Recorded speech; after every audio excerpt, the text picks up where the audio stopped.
السلام علیکم ورحمۃ اللہ وبرکاتہ۔ پیارے بچوں، پارہ عامہ میں ہمارا سبق ہے سورہ بلد۔ سورہ بلد کا نمبر قرآن پاک میں ہے 90 نمبر سورت ہے، 90 نمبر سورت۔ سبق شروع کرنے سے پہلے چند باتوں کا خیال رکھنا بہت ضروری ہے۔ زبر زیر پیش کو بالکل بھی نہ کھینچیں، کسی بھی حال میں زبر زیر پیش کھینچنے نہیں چاہیے، اور جو حرف مدہ ہیں ان کو کھینچیں ایک الف کی مقدار، اور جتنے بھی حروف ہیں وہ سب اپنے اپنے مخرج سے صحیح ادائیگی کے ساتھ نکلنے چاہیے، جیسے ضاد ہے اور جیم ہے، ذال ہے، زا ہے، ان کے اندر واضح فرق ہونا چاہیے۔ ایسی عین ہے، قاف ہے، اور یہ سب ہا ہے، یہ حلق سے نکلنے چاہیے خوب ادائیگی کے ساتھ میں، اور جلدی بالکل نہ کریں، لہجہ بنا کر بالکل نہ پڑھیں۔ جب خوب پڑھنا آ جائے تو لہجہ اپنا آپ خود بخود بن جائے گا، فی الحال شروعات میں لہجہ بنانے کی ضرورت نہیں ہے، اور جلدی بالکل نہ کریں۔ قرآن پاک کے اندر بہت ساری غلطیاں تو صرف جلدی کرنے کی وجہ سے ہو گئی ہیں۔ بعض مرتبہ کیا ہوتا ہے جلدی کرنے میں، جیسے لا اقسمو کہنا ہے تو لا اقسمو ہو جاتا ہے، اب لا اقسمو اور لا اقسمو بالکل الگ الگ فرق ہو گیا۔ تو بہت سی چیزیں ہوتی ہیں اس طریقے سے، تو معنی بھی کچھ کے کچھ ہو جاتے ہیں، تو حرف بھی بدل جاتا ہے۔ اور لا اقسمو پڑھا تو الف ختم ہو گیا، دیکھو مد بھی ختم ہو گیا، اور لا اقسمو کہا تو الف بھی ہے، الف بھی آ گیا، مد بھی آ گیا۔ تو اس لیے ایسا نہیں کرنا ہے کہ جلدی الٹا سیدھا پڑھیں، بالکل صحیح طریقے سے پڑھنا ہے، جیسا میں پڑھوں گا بالکل آپ کو اسی طریقے سے پڑھنا ہے۔ میرا نام عبد الرحمن قاسمی شکارپوری ہے۔ سبق شروع کرتے ہیں۔ اعوذ باللہ من الشیطان الرجیم، بسم اللہ الرحمن الرحیم۔ لا اقسم بهذا البلد، یہ قاف نکلنا چاہیے، لا اقسم بهذا البلد وانت حل بهذا البلد ووالد وما ولد لقد خلقنا الانسان فی کبد۔ یہ نون پر اخفا ہوگا، اس لیے کہ نون ساکن کے بعد حروف اخفا کے 15 حرفوں میں سے سین آ رہا ہے، یہاں پر اخفا ہوگا۔ لقد خلقنا الانسان فی کبد ایحسب ان لن یقدر علیہ احد یقول اہلکت مالا لبدا۔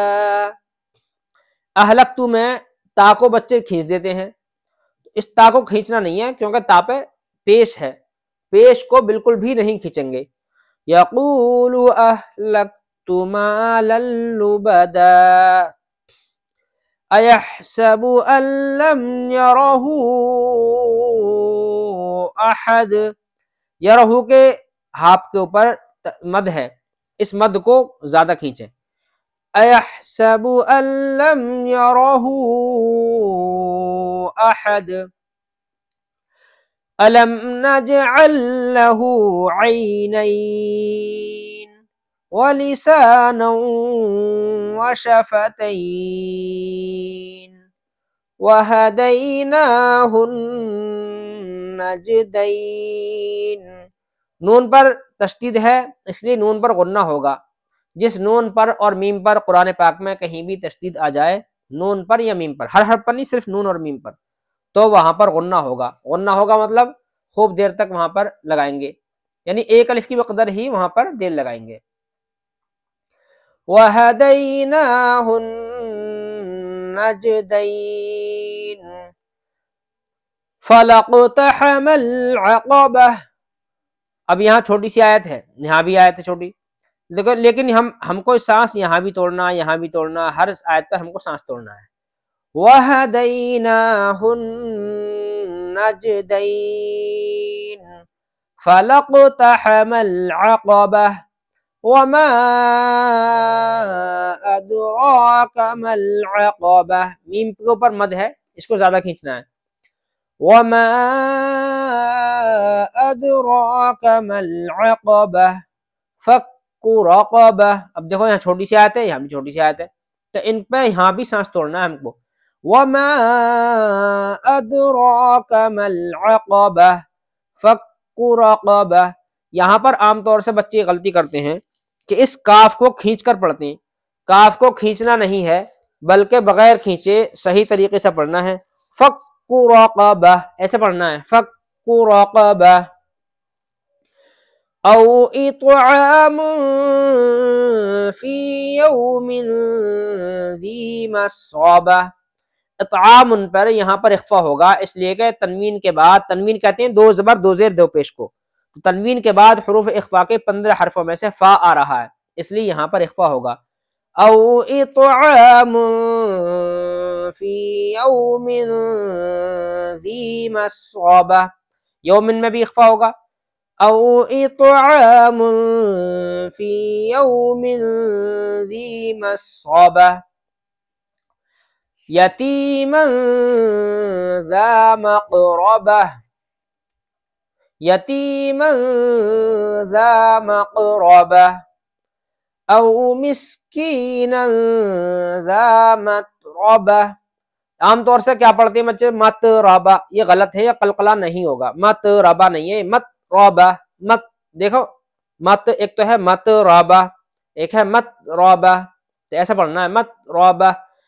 او مسکینا ذا متربہ ثم كان من الذين آمنوا وتواصوا بالصبر وتواصوا بالمرحمة أولئك